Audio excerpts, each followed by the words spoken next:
I created this entire scene, everything you're gonna see in this video, using artificial intelligence.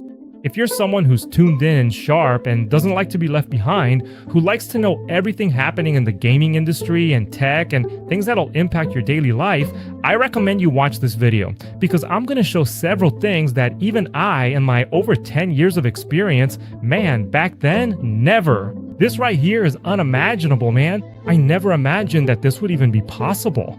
This whole scene, using 3D object creation with AI, sound effects with AI, everything, right? With AI, anyway, soundtrack, upscaling, several of the most insane techniques being used in the industry, I use them here, and I was personally amazed by the quality of the results. I set up a scene here. All of this is documented in my course, which is in the description and the pinned comment. If you, as I said, are someone sharp, tuned in, and don't want to be left behind, I highly recommend it, because with these techniques, never again, the 3D game creation industry will never be the same. And why do I put this in the course? Why don't I just do a free series here, bring in all the details to you guys? Man, it's just not possible. When I do a tutorial here, for starters, it gets 600 views. I have to at least create some viable way to bring this content in a structured way, thinking about the channel's future and also my daily life, okay? I recorded a 14-hour series, and then I edited that series down to just a few minutes so that you have all the content consolidated within my course. The folks who are using it are praising me a lot, saying they love this new module because it's very concise, straight to the point. And I show all the things that I'm not seeing people talk about here on YouTube. So if you want to have access to this today, to understand how these practices can change your workflow and how it's impacting the entire gaming industry, it's in the description and the pinned comment. The basis for me to build this, I'll hit play, because there's already a character, there's already a meta-human in here. The basis of all this was me thinking, well, what do we have in terms of artificial intelligence? And after I did that, after I thought, wow, what do we have and all that, what can I bring in to build this scene, I just started creating. And the foundation was 3D items, 3D objects.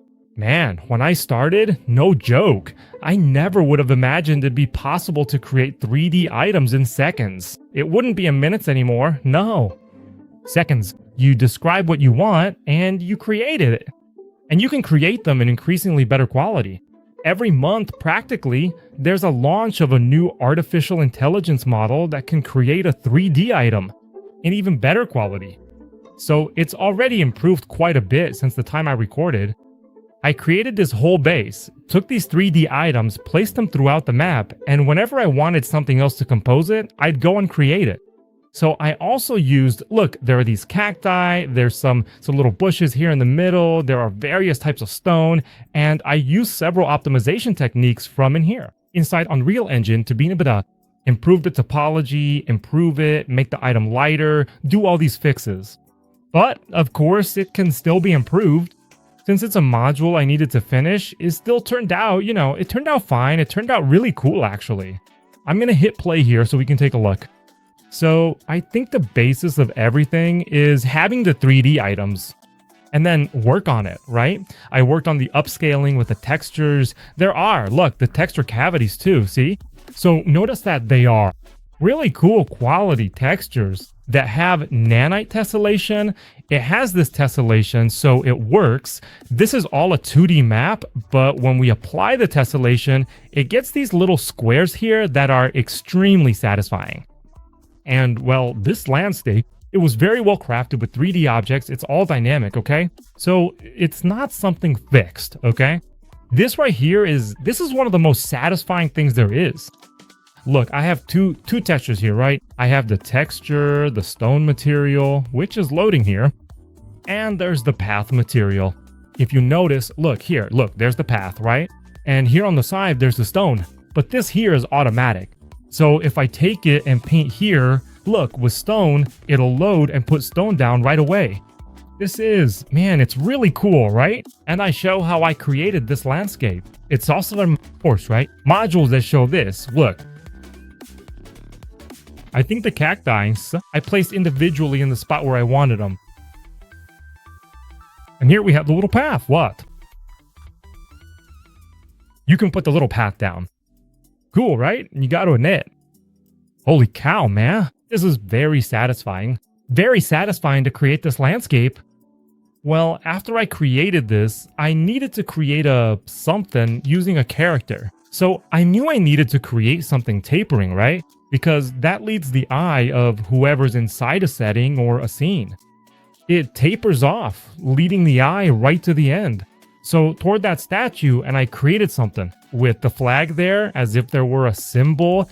It was a more ritualistic, bizarre thing like that. And then I set my character to walk. Here, look, in the center, I have a box, an invisible box that when the character enters, it'll play a cutscene, a sequence to be honest, which I called God's planning here. Look, and I put the metahuman here in the middle running the animation with the focus on him. Man, it's unbelievable because you don't need to do any acting. Before, it barely was. Before, you needed an iPhone for it to capture the depth, for you to act in front of the phone, and for it to be able to capture those expressions. Now, not even that. You need to because you can take a single video using artificial intelligence from Velo 3 or any other and do what you want and make the adjustments. Oh, I want a character screaming. Then you put the character screaming, it'll generate the video. And you add the expression. Look at how crazy that is, right? And then there's a little portal here. The idea is for you to reach this portal. So I'm going to hit play here so we can see this cutscene happening because I also added a soundtrack made by AI. Look at that. Look at that. How crazy is that, huh, my friend? This is so crazy. It's so crazy. All made by AI. I'll hit play here.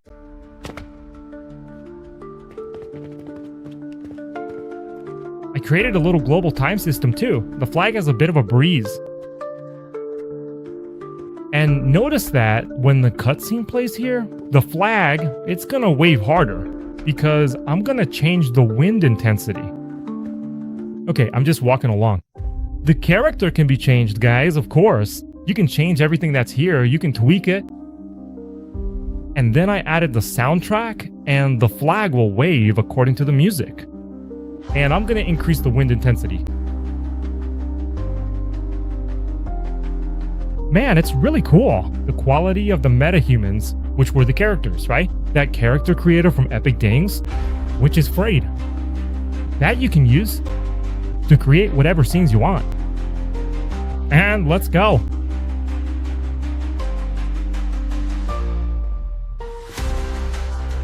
I always like to run here because the music gets intense.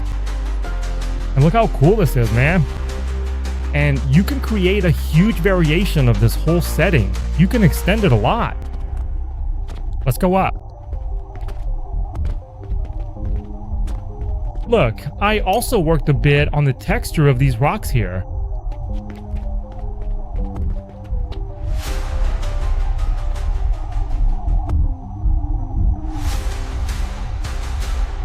And then he reaches the portal. And it ends.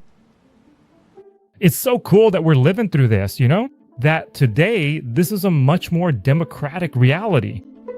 Everyone today can. You don't need an absurd mastery of 3D modeling or a supercomputer. You can generate this in the browser, on the internet. And then, in Unreal Engine, you can process these objects. And several, right? People used to, that more traditional crowd used to say this. Wow, but then the 3D object generated by AI, it's horrible. That's just a matter of time, right? It's already. The objects are already getting better and better. Oh, but the topology comes out bad. Okay, but the topology is also improving, right? The shape of the connection of the triangles, of the vertices, it's already looking great. You can already do a retopology within the programs themselves. So it's like this, look, super fast. So there's nothing to it. It's gonna be much easier. And then you take it, import it, process them, make them look nice. And then your whole idea is what's going to count more and more. Instead of your hard technique of modeling and stuff, it'll be your creativity and what you want to tell. It's never been more possible today for you to tell the story you want, to create the setting you want. So we're going to see games being created much faster by the indie industry and also by the mainstream industry, with more quality, more speed, or at least the same quality and more speed. and focusing more on the story, on the quality of what's being told. And those folks who don't, and those folks who keep fighting technology, man, what do you think happened to the people who fought the internet? Who thought the internet wouldn't lead to A-days? Who keep, no use fighting, embrace it. Or with the folks who, when YouTube started, and man, oh no, YouTube won't amount to anything. It'll be TV. It'll be, man, things change and we have to embrace it. If you don't embrace it, if you don't gain knowledge involving these things, my friend, there's no way around it, man. You won't find your place and you won't have any fun either. For no reason, right? So, here's the suggestion for my course in the description. People are loving it. Everyone's coming. Everyone who takes it comes here and tells me, man, Nary, it's really cool. You have to make more modules like this. And I plan to bring more related things in the future. But it's a curiosity video showing an overview of several details of this map that I created using only artificial intelligence. If you like this video, take a look at the links here in the description and we'll see you in the next one. Big hug. Bye-bye. Anil.